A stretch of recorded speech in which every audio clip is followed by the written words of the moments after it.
So today we are comparing the iPhone SE to the iPhone 12 mini. Now you may notice, this is new, the table. Someone who watches my videos suggested that I use a table. I got some boxes, a board, and some tablecloth, and now I look a little bit more professional. Anyway, let me know what you think of the table in the comments, and let's get into this. So when I say in this video iPhone SE, I'm referring to the 2016 version of the iPhone SE. Looks like this. It's the first generation iPhone SE. And when I say iPhone mini, I'm talking about the 12 mini, the newest iPhone. If you didn't know, this came out. It's around the same size as the SE. It's a little bit bigger. It's straight sides like the SE, and it's smaller. If you are using a small iPhone, and you don't have the new iPhone mini, if you're using a small iPhone, odds are it's the iPhone SE or it's worse than the iPhone SE. The iPhone 12 mini is the upgrade for people on the iPhone SE and older. I could compare the specs of the two phones, give you a Venn diagram of the specs, as you can see right here, because I made that. But the way I see it, after a few weeks of having your new phone, whatever new phone you get, after a few weeks, the nuances fade away and you just have your phone. So what is it that you're left with? I think the specs that really matter long-term are the biometrics, the battery, the camera, durability, and speaker quality. So let's get into it. Biometric. If you don't know what that means, on your iPhone SE, when you want to unlock it, you put your thumb there and it unlocks. That biometric is called Touch ID. On the new 12 mini, when you want to unlock it, you tap it or do whatever you raise it up, it looks at your face and it unlocks. That's called Face ID.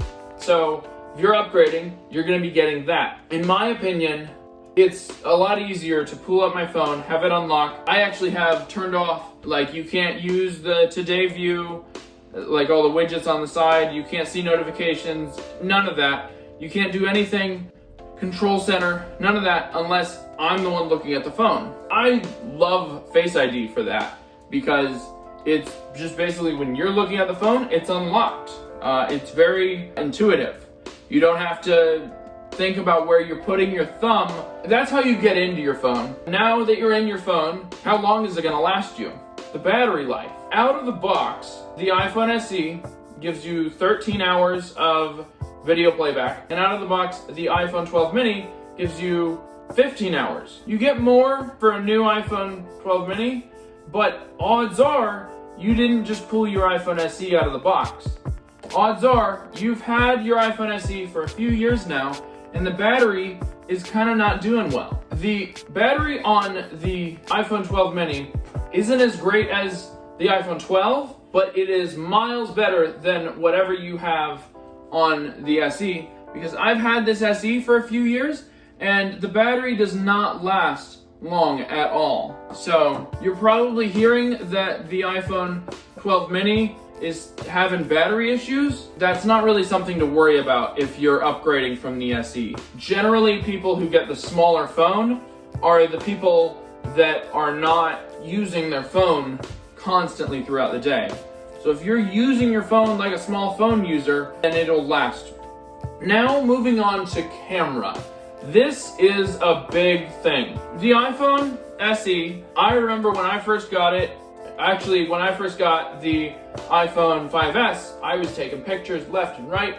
I loved it. I loved all the filters I could do, but it has the simplest sensor in comparison to the mini. The sensor is a 12 megapixel on the iPhone SE. It can do 1080 at 60 FPS or 4K at 30 FPS. So the iPhone 12 mini has two cameras on the back as opposed to one camera on the back from the iPhone SE. This allows for deep fusion, where it puts the two pictures together and gives you very good quality picture. Also night mode, you can take pictures in really low light situations and have them turn out pretty good. You can do astrophotography, which I did recently. Here's some pictures from that, some artistic shots from the iPhone 12 mini.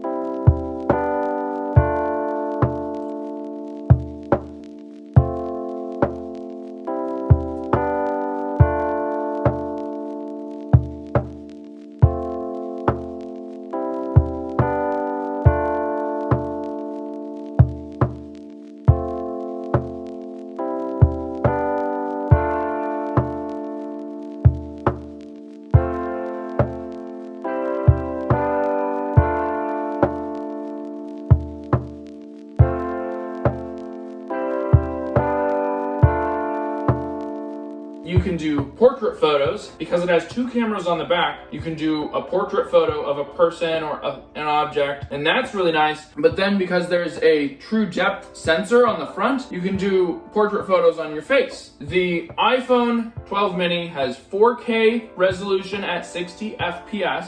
So you can record really fast, still having 4K. It can do 1080 at 60 on the front camera. It has a wide angle lens. It is really nice being able to zoom out more than like usual. If you're in a tight space, you can just zoom out a bit. Go to the ultra wide lens. And then there's Dolby Vision HDR video on the new 12 mini. So the cameras are just far and away better than the iPhone SE. And if you are taking pictures a lot, then I would say it's a very good upgrade for you. Now, moving on to durability, we have to talk about how the iPhone SE has an aluminum body, except for the antennas and the screen. And the iPhone 12 mini has glass back. To quote Jerry Rig Everything, glass is glass and glass breaks. The glass on the back of the iPhone is very durable. With ceramic shield this year, it's even more durable. It's the most durable glass on any smartphone ever. There is a trade-off there, but you're probably going to be putting it in a case anyways, so it won't really matter. Also, in the durability section, the iPhone 12 mini is water resistant up to 6 meters for 30 minutes. And that's pretty amazing, I think. Moving on to speakers. Like the battery, they're far and away better than the iPhone SE, but they're worse than the iPhone 12. Then they're worse than the iPhone 11. You'll probably hear stuff about the speakers being bad on the 12 mini, but when comparing them to the iPhone SE, there's no comparison. The iPhone 12 mini has stereo Dolby Atmos speakers, which means it's more like surround sound when you're watching a video. So the speaker on the bottom makes sound and the speaker on the top, and you can have stereo audio. If you're doing research on the 12 mini, you'll be hearing things about the speakers, but when you're upgrading 4 years, 4 generations, you're gonna have pretty good upgrades. Some other notable features are OLED is a lot better than LCD. The screen on this, if you show just a black picture on this, it's gonna show dark blue. OLED, blacker blacks and brighter brights. OLED is the kind of screen that's on the iPhone 12 mini. LCD is the kind of screen that's on the iPhone SE. I love having OLED on the iPhone 12 mini. Also, wireless charging, just an amazing feature. I have wireless chargers all over my house where I can just set my phone and it'll charge. When I'm not using it, I'll set it down on a wireless charger. MagSafe is wireless charging but cooler. I have a car mount. I can put my phone into the car mount and it'll charge while I drive. All the battery issues I've had with this phone don't really matter because I drive almost every day and I'll be charging my phone while I'm driving. Storage, if you have an iPhone SE, you either have 32 gigabytes of storage or 128 gigabytes of storage.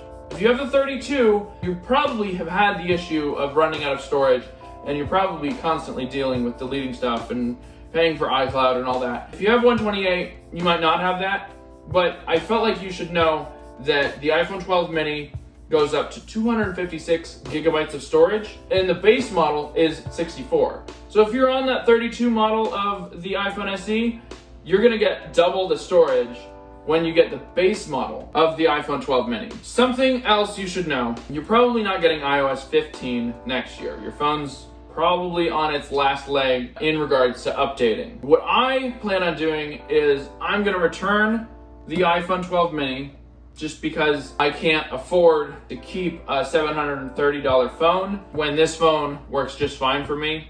So I'm gonna be switching back to the iPhone SE and I'm gonna use that for the next year, but come September of next year, I will hopefully find the iPhone 12 mini on a deal, maybe save a few $100 on the iPhone 12 mini next year. And I know that making this whole video about how you should switch and then saying that I'm not actually switching this year is kind of hypocritical. I just currently can't afford it and it doesn't seem like a financially responsible thing to do to buy this phone. That's what I'm doing, and that's about it. Thanks for watching. Don't forget to subscribe and watch my 2 other videos right over here. Comment down below which phone you have right now and what you're thinking about doing in regards to the new iPhones. Someone who watches my videos suggested that I use a table in my reviews.